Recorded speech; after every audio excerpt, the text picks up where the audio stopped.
That's okay, don't worry about it. Let's take focus. How are you? Well, How are you? Good to see you. good afternoon. If everyone would like to take their seats, we'll go ahead and get started with our program. Yes, yes, we have a wonderful crowd here today. So, good afternoon, everyone. I'm Robin Winkfield, HR Manager for the Department of Human Resources. I'll be your host for today's event. Today, we're honoring Black History Month by celebrating Kentucky's artists. So at this time, please welcome Chief Justice of the Commonwealth, Honorable Lawrence B. Van Meter, as he will provide our opening remarks. Thank you.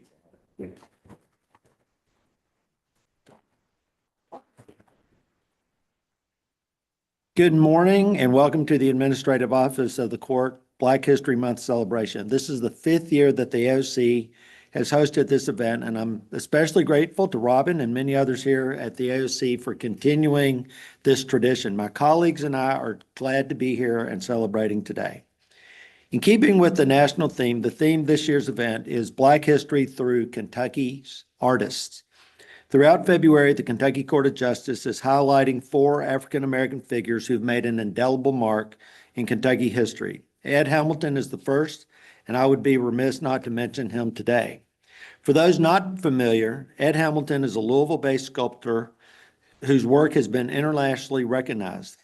Mr. Hamilton has been active since the 70s, working from his studio on Shelby Street in Louisville. His body of work includes the Booker T. Washington Memorial at Hampton University, the Armistead Memorial in New Haven, Connecticut, and perhaps most notably, the Spirit of Freedom Memorial in Washington, D.C., honoring the 200,000 African-American soldiers and sailors who served in the U.S. Army and Navy during the Civil War. He's received a number of awards, including the 1997 Governor's Artist Award and the 1990 Black Achievers Award. He's also created several awards to honor others in the arts. Mr. Hamilton is truly one of the great sculptors of our time. But aside from these accomplishments, I feel compelled to mention Ed Hamilton because he sculpted the bust of the late Justice William McAnulty. The bust is permanently displayed in the vestibule of the Supreme Court room in the Capitol. Mr. Hamilton made use of his talents by elevating important and impactful figures in American history, and we're honored that he chose Justice McAnulty to be one of his subjects. If you haven't seen the sculpture at the Capitol, I encourage you to do so. So thanks again to everyone for being here today and to the AOC for providing this opportunity for us to celebrate Black History Month together. Thank you.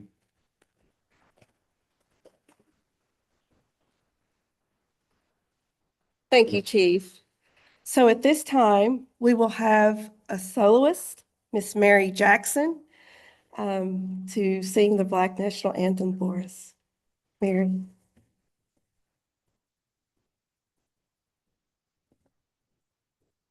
Everybody, please stand. Lift every voice and sing till earth and heaven ring. Ring with the harmonies of liberty. Let our rejoicing rise high as the listening skies. Let it resound loud as the rolling sea. Sing a song full of the faith that the dark past has taught us. Sing a song full of the hope that the present has brought us.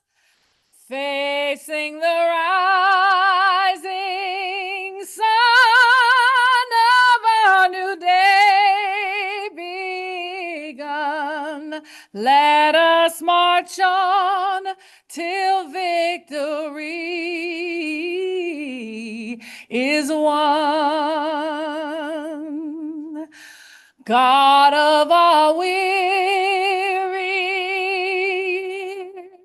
God of our silent tears, thou who hast brought us thus far on the way, thou who hast by thy might led us into the light. Keep us forever in the path, we pray. Lest our feet stray from the places, our God, where we met thee. Lest our hearts, drunk with the wine of the world, we forget thee. Shadowed beneath thy hand, may we forever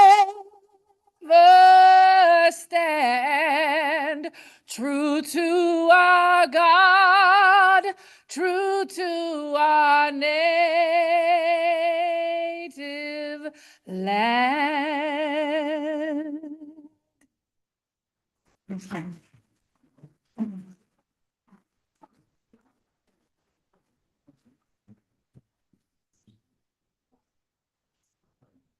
Thank you. Thank you, Mary. So beautiful. I get chills every time I hear her sing. It's so phenomenal. All right, give me a second here. Okay, so next on the agenda, we have our keynote speaker, pianist, composer, conductor. Keith McCutcheon is an associate professor of music at Kentucky State University, Thoroughbreds, where he conducts concert choir, teaches music, theory, and history, composition, and piano. As director of the concert choir, McCutcheon completed 2 national tours, including concerts in Washington, D.C. and New York. McCutcheon's compositions have been performed at the World Choir Games in Seoul, South Korea, the American Choral Directors Conferences throughout the United States, and most recently, his arrangement of Duke Ellington's Come Sunday for 10 Pianos was commissioned and performed at the National Association of Music Merchants in Anaheim, California. His arrangement, I think I said arraignment. It's very appropriate. It's very appropriate. No, thank you. Not for you. I think the first time I said arraignment, but okay. So his arrangement of Amazing Grace will be featured in a collection of gospels and spirituals published by Karis Verlag. Keith premiered his Jazz Vespers for soloist, chorus, orchestra, and jazz quintet with the Camerata Antique de Caraba. Probably messed that up. He will debut his songs of struggle, hope, and triumph with the Camerata. He did this in the fall of 2018. As a jazz pianist, McCutcheon has been guest with numerous artists, including vocalist Mel Torme, Diane Scher, saxophonist Stanley Turrentine, and National Endowment of the Arts Jazz Master bassist Richard Davis, saxophonist Jamie Ebersole, excuse me. And he lives in Frankfort, Kentucky with his lovely wife, Noelle. Is Noelle here today? She's not here. She's not here, okay. And 5 beautiful daughters, Livia, Ella, Maya, Morgan, and Monica. Ladies and gentlemen, Dr. Keith McCutcheon. I always call him Doc.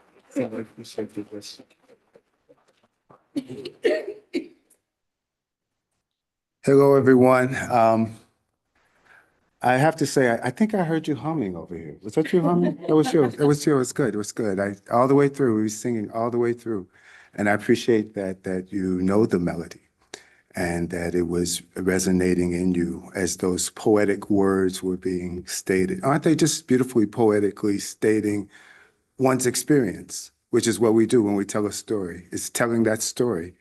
And it tells it with so much dignity and with such clarity. As we look at the reality of what I'm going to use the word in the context that there's no question of the truth of it as a country. We are a diverse country. We are many people under this fabric of our society. That's the true word of the word. That's the true meaning of the word diversity. And I want to explore that with you in a way that has no connection to politics, but it does have major connections to our humanity. And my thesis of how the intersection of our different sects of humanity coming together create the American experience culturally. And that thesis, just having jumped in there, is that every cultural product of both North and South America, historically, at its root, involves the triadic symbiotic relationship, triadic 3 parts, symbiotic, interwoven, and interdependent relationship between transplanted European culture, displaced African culture, and indigenous culture. And it's not a chicken or the egg, which came first, or to what degree, who did what, because a lot of that is what our infighting about is now, to what degree, to contributions, et cetera. But what I do know is without those 3 cultures coming together, regardless of whether it was in horrific conditions or excellent conditions, we would not have the cultural products that we have now. We would not have the blues. We would not have rock and roll as we know it. We would not have those types of things. We wouldn't have salsa and the Brazilian music that I love in Brazil without those 3 entities. We'd have something close, but with those 3, we see that. We see that in food, right? You see that in I always think back, I didn't mean to get to Thomas Jefferson just yet, but I always think about macaroni and cheese being a part of what I just said, the triadic symbiotic relationship of European French culture, displaced African culture, and indigenous culture. That's what macaroni and cheese is in our country. If we look at and think about New Orleans, just go with me just for a moment. New Orleans before Jim Crow. There were 18 opera companies in New Orleans. Some of them integrated way, way back then before we even, one, if you're in proximity, if you intersect, you compare notes, you borrow things from each other. Sometimes you even steal from each other. And those opera companies, yet again, represent that tradition, European opera, and the beginning of seeing that through the eyes of people such as Jelly Roll Morton, U.B. Blake, later Gershwin and others, that would begin to see this lens of this triadic relationship I'm speaking about again now.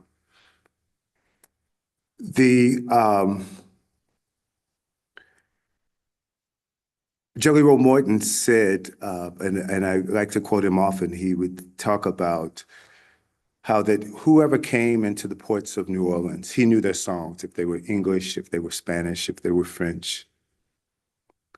And again, that's for me, as I look back on this and realize how the formation of the music that I love the most, jazz music, I can see how through these early African-American artists that they were able to extract the music of Chopin, Beethoven, others, through their lens with their African background and the influence of indigenous people in that area. Last thought before I leave New Orleans in that area, we have to realize too just how much that culture was the product of the fact that France and Spain were in our backyard. You know, what is Texas now, and all this area from Texas over to New Orleans, we have French and Spanish influence right there in the midst of our indigenous and our transplanted African culture. It's significant, again, in terms of its synthesis as it occurred in New Orleans and was sent up the Mississippi River to all the different parts of America. Part of my journey, I've taught at 3 different states and lived out of the country. I taught at, my first place to teach was as a sabbatical replacement at Berea College.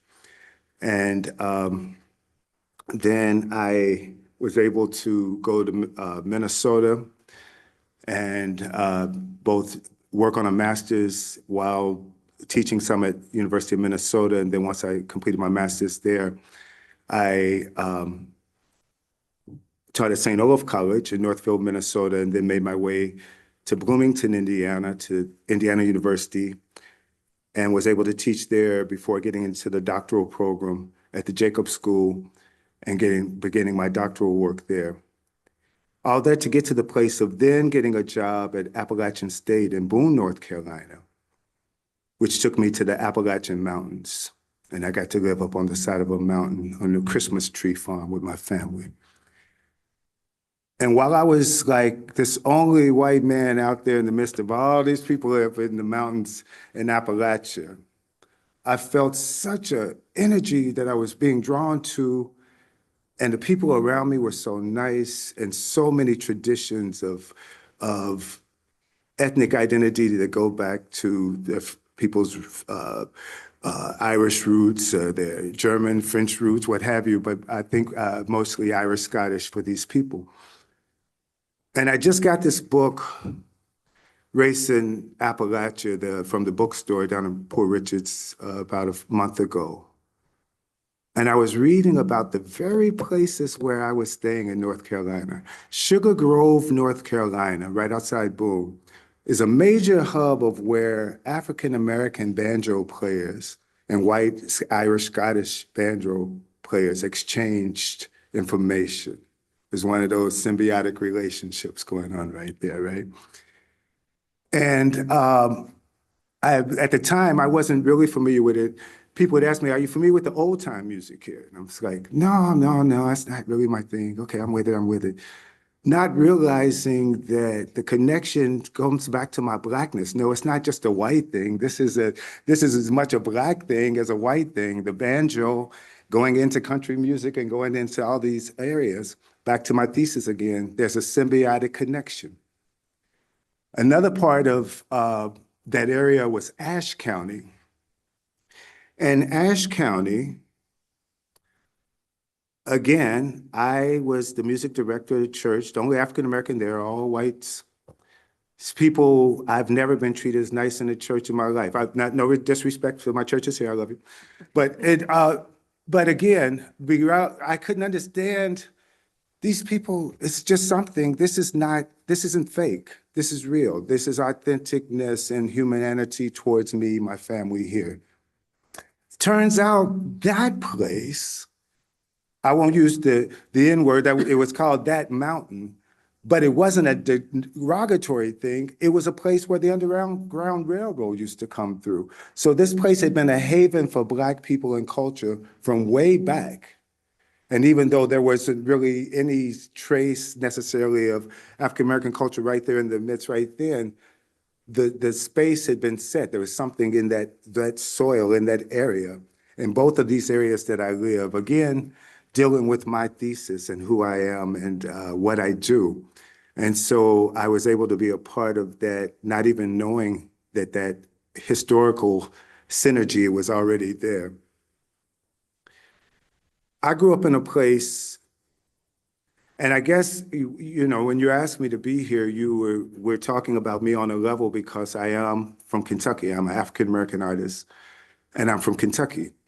A lot of the things that have happened well for me have happened out of this country and in other places other than in Kentucky. So it's good to be back here and to be here as an ambassador, to be part of I'm on the board of Kentucky Humanities, and hopefully being able to be a part of the narrative again and the voice of what are the other voices and all the inclusive voices of Kentucky beyond the ones that we know so well. But I grew up in a little place called South Union, Kentucky, and it's where the other Shaker Village is. And so, again, I want to go back to my thesis for you and show how it's helped to shape me as an artist. My mother, rest her soul, used to play the piano at our little church, South Union Baptist Church, Center South Union Baptist Church in South Union, Kentucky. Just about 400, 600 feet, maybe 1,000 from the Shaker Village, just right there. And so our church was a true church in the oral tradition, African-American tradition, meaning that the music that was sung was not written down. It wasn't written down. It wasn't notated. There was a lady named Anna Mae Huffman, and she was the matriarch of the church, and she had the songs of the past in her spirit. And she just started singing a song, and then even if you didn't know it, you began to join in, and that was part of the liturgical process that we did. We would call that today the oral tradition, the true oral tradition. And so I grew up in a true oral tradition of that nature, and that's part of my background as a composer, as a jazz musician, as an American artist from Kentucky. But the other thing that I would get almost all the time when I rode in the car with my mother, she would play public radio. And so I was listening to classical music. So on the way to church, I would listen to St. Paul in the Field. I'm listening to classical music out of London every morning. They'd have that program. And then when I got inside, I would go into the music of my people right there that was totally different, the antithesis of each other. So in doing that, I learned it's not right or wrong, it's different. I also learned I can celebrate both without having to disavow either, right? And then more and more, I find myself integrating all of these different things into my individual identity. And I realize I'm not the first to do so. Thank you, George Gershwin. Thank you, Duke Ellington, right? I refer back to Ellington a lot. That takes me to my Jazz Vespers, my doctoral final project. I wrote a piece for choir, orchestra, soloists, and it was premiered in Curitiba, Brazil, which was an amazing place, interesting place, because it's one of the most European places in Brazil. In northern Brazil, you think of this mixture of the three things that I talked about before: European culture, displaced African culture, indigenous culture. Manifest in every different little place you go there, you're going to see that in the way the food tastes, in the way the music is presented. You're going to hear a little bit of the European in the guitar. You're going to hear a little bit of the African in the drums, and you're going to get it all together in some kind of way. But the Vespers represented this union for me of writing for orchestra, writing the sounds of Stravinsky, writing the sounds of Beethoven, and taking delight in that and feeling like I had a right to, that I had ownership to do so, while also acknowledging my gospel roots and bringing those things together, I hope to do it, have a premiere here in the States. I have not done that yet, and I'd like for it to be in Lexington or in the area. We'll see. But it's yet another example for me of bringing these sources together. As I think about my time now at K-State, I'll share a little bit with you about what I'm trying to do, bringing resources together. We have a nonprofit KJAM collective, Kentucky Jazz Appreciation Month collective, and we've been doing more and more programming that involves things like, I don't know if the last 2 years, we've had our International Jazz Day at the Grand Theater. We'll be having that again this year coming up, the second to last weekend of the month, the 27th. Lexington Public Library as well as Paul Sawyer Library have done collaborations with us the last 2 years, doing their own programming, creating jazz festivals, also creating components of literacy for the community that have to do with not just jazz, but again, the symbiotic relationships I talked about and how that brings community together, gives a chance to look at the same things that we argue about, but maybe see them in a different light and be able to see beyond things that divide us and help us to see our continuity as humanity. But April 30th, we'll have the KYSU Day of Jazz. About 3 years now, we've been part of what UNESCO claims jazz as a international treasure. They work in conjunction with the Herbie Hancock Institute. And there's something called International Jazz Day. And Herbie Hancock, still living in his 80s, goes around the world and he does different concepts with different groups of people, again, that represent what I said, this symbiotic relationship of European culture, different indigenous cultures, and African cultures from around the world. I'm excited about what we're doing with that here in this city. This year's International Jazz Fest brings a group from Louisville by the name of Hermanos. This will be Latin jazz, influence of Afro-Cuban music, Brazilian music. And yeah, I know that's not bluegrass and it's not even hip hop, but it's a part of the continuum and it's a part of the South American, Latin American tradition that I talked about. We said North America, South America, and those three triadic pieces. So you'll see that displayed. I hope you will come. You can dance in the aisles. And the other piece of this, on that same night, the high school bands in the area, they will be having the Battle of the Bands. That'll be out on St. Clair Street. And we always get a good draw from the families and friends that come and support students for that. So we hope that you could be a part of it. The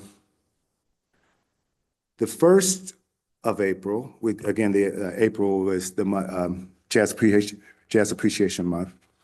I'll be speaking at the Paul Sawyer Library and hopefully more succinct than today about the history of jazz.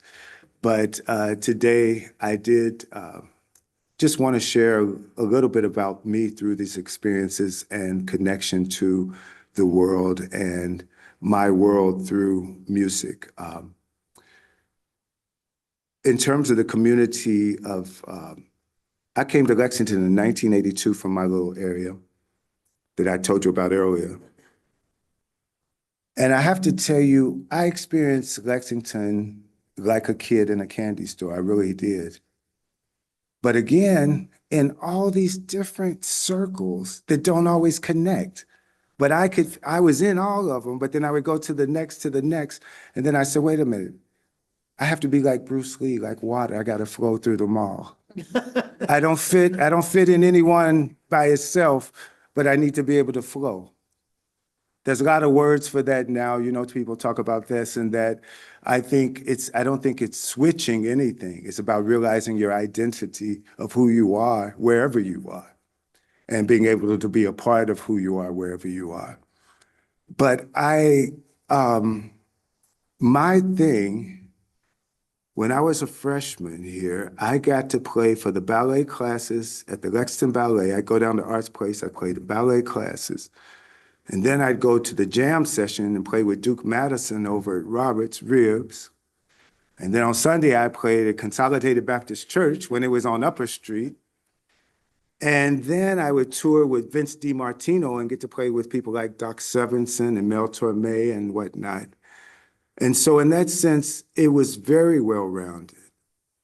I got to hang out in the Singletary Center, Rest Her Soul, Holly Salisbury, who used to be the manager there. She would always let me in. I could practice on any Steinway I wanted in the building, anytime I wanted. Bless you, Holly. Thank you. I mean, think of that, huh? And so I'm very grateful for those opportunities and how that's helped to shape me as an artist, as a Kentucky artist, but one who realizes that I'm part of a continuum of the entire world and everything that came before me and all the things that exist now and inform us and inform our humanity that are a part of me. I look forward to working with and partnering with as many different institutions and agencies as a part of K-State, as an educator, as well as an artist, and that has a voice and a narrative to share as a part of the inclusivity of what it means to be a Kentuckian and the art in Kentucky. And I look forward to hearing from you in your various official capacities in ways that we can deal with gun violence, literacy issues, other issues of societal distress that can be rectified, not necessarily through government involvement or even your involvement, but through the people themselves being human and being their best selves and understanding who we are in our totality, even as much as we acknowledge and desire to uphold our regional and our small clan place of where we are, our individual selves. So with that, I do say thank you. I look forward to knowing you better. I do know that K-State is on the move. I thank Dr. Capo for his vision and his work. We are looking to partner not just with Frankfurt, but with the state. We have to reconnect ourselves culturally throughout the state, from Appalachia to Western Kentucky, and certainly in our cities of Louisville, Lexington, and Frankfurt. So hope that you at least will begin, if nothing else from my rambling, begin to see things around you from the three premises that I talked about, where you see European culture, where you see the African culture or the African-American culture, where you see indigenous culture. And like food, try something different sometime, right? You know, I mean, try a different restaurant, try a different sound aesthetic, and just let it wash over you and see what happens. Try it with a new perspective. But in the meanwhile, I thank you for your time, and I look forward to you coming out to hear us some during April, during Jazz Appreciation Month, and we look forward to supporting you. Thank you. That was very good. I thought he plays to sing. Right there? Well, Gibson, he was to sing. Yes. Okay. At this time, we have a small token of appreciation to Dr. McClutchin and Ms. Jackson. So if you would come and present you with these. We like gifts. So this is from the Court of For me? Justice. Yes, Okay, sir. thank you. Court of Justice. Thank you. Thank you. And then Ms. Jackson, Thank you. Another picture. another picture. Okay, wonderful. Thank So ready? Is this the time that we've all been waiting This is for? the time we're all waiting for. Okay. Take this out for you. So I'm gonna start reading and then we're gonna announce it, right? Yes. Is that right? Do you want to just kind of do it? Yeah. Okay. So he said he was going to be more succinct in a few weeks. I thought he was plenty succinct, so Okay, so perhaps most importantly, for the purposes of this event, I'm here today to present the William E. McAnulty Jr. Award to a deserving member of our Court of Justice family. I had the great honor to serve with my friend Justice Bill McAnulty, or Mac as we all knew him, on the Court of Appeals. Justice McAnulty was the first African-American justice on the Supreme Court of Kentucky and the first to hold a cabinet-level position in Kentucky state government. He also had the distinction of serving at every level of the court system, including as a juvenile court judge before the adoption of the judicial article. So I'll jump in that he was the second justice to have served at all 4 levels, but he actually served at 5 because he had a prior position. So there you go. His many awards and distinctions include the Henry V. Pennington Outstanding Judge of the Year Award, the Louisville Bar Association Judge of the Year Award, the Thomas C. Simmons Leadership Award, and the Metro United Way Allen Society Leadership Award. He also received the Distinguished Alumni Award and was a recipient of the Lewis S. Grauman Award from the Lewis D. Brandeis School of Law at the University of Louisville. Justice McAnulty was committed to helping the public and his community, serving on the board of over 10 different organizations during his lifetime. Actually, I saw his biography one time. I think it was more than 10. How he had time, I have no idea.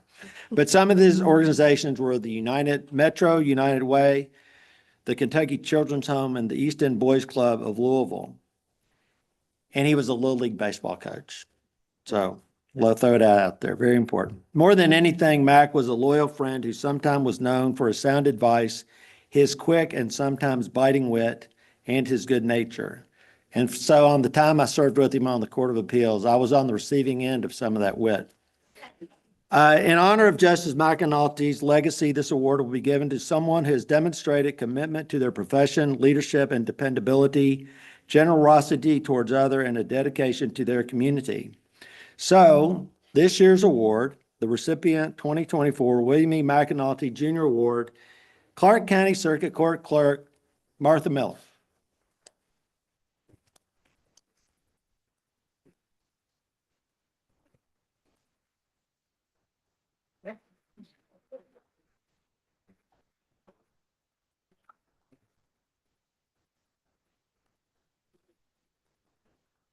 You're a surprise.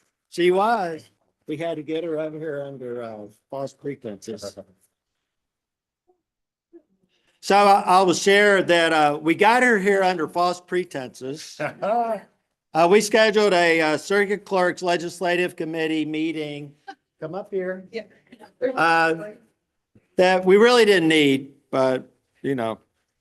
So anyway, while Martha makes her way up, like Justice McAnulty, Martha has dedicated her life to public service and specifically service to the court system. She started her career in the office of the Clark County Circuit Court Clerks as a deputy clerk in 1977. She became the chief deputy in 2013 and was appointed and sworn in as the Circuit Court Clerk in February 2018. She was elected to this role by the voters of Clark County in November 2018. Martha's investiture as circuit clerk was momentous for many reasons. Not only did it mark the culmination of a 40-year career, service to the court system and citizens of Clark County, but her appointment also made Martha the first African-American circuit court clerk in Kentucky.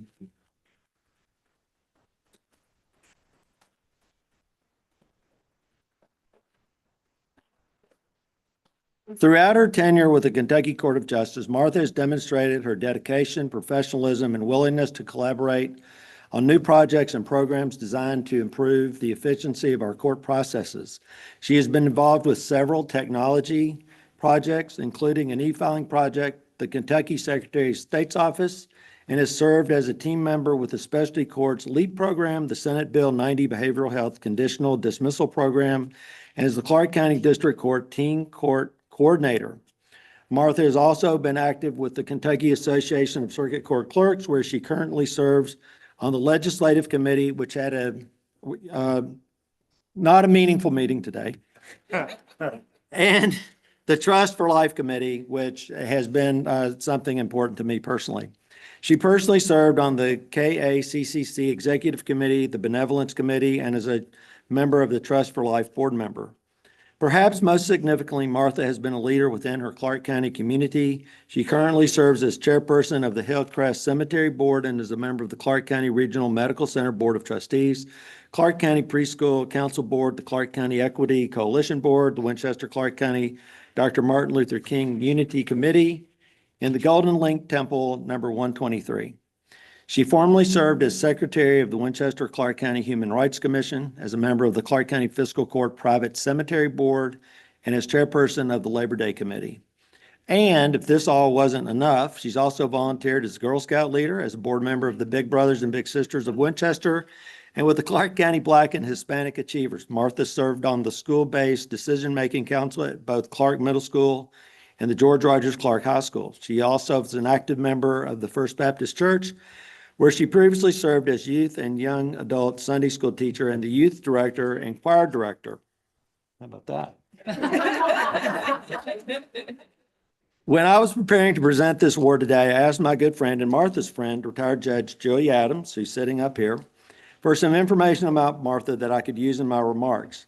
Of the many tidbits about Martha that Judge Adams shared, the thing that struck me the most was learning that upon the death of a dear friend, Martha took in her friend's 4 children and raised them as her own, along with her own children. Mark and Monica, who are with us here today. Are they here? There we go. Did you know they were here?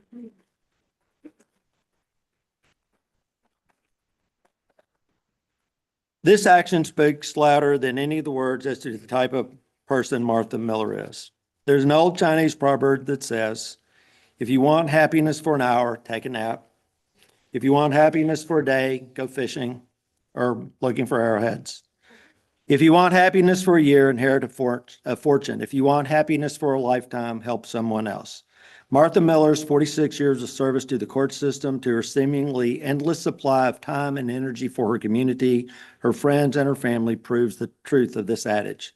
So Martha, we are so grateful for your dedicated service to the court system, your willingness to help others, your leadership among your peers, your generosity, your positive attitude. You are more than deserving of this award and this recognition, and I'm proud to present you today with the 2024 William E. McAnulty Jr. Award.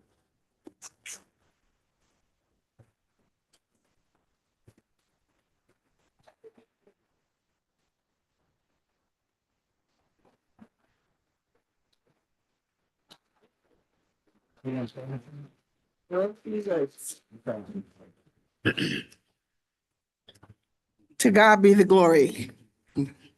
I feel like God put me on this earth to serve, and that's all I've been trying to do for the last years of my life. This truly is a surprise. My daughter said all the kids had dentist appointments and they weren't going to school today. My girls wanted to know what time I was leaving the office, so now I know. I just love each and every one of y'all, and I just thank you for and my clerks back there told me we had a meeting. I thought it was off a short meeting. It was unnecessary. No, it was very necessary. It wasn't. But I thank you for this opportunity, and I praise God for this opportunity, and I will continue to serve until the Lord sees fit for me not to serve anymore, because I'll serve up there with my parents. But I thank my children, and I think all 12 of my grandchildren are here.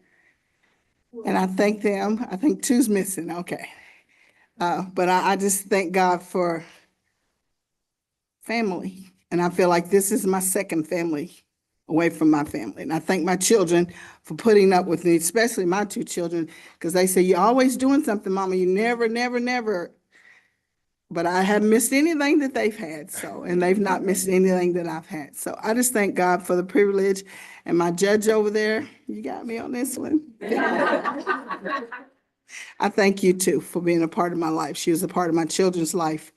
And I just thank God for all those blessings that he has bestowed upon me. Thank you.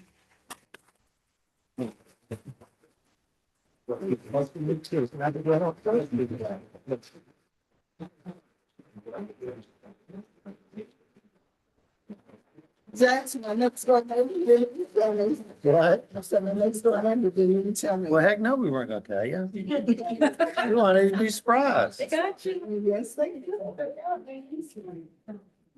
Congratulations. Thank you.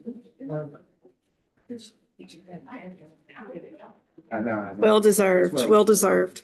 Okay, so this concludes the, our fourth annual Black History Month celebration. We invite you, we have refreshments in the inn, and thank you for attending.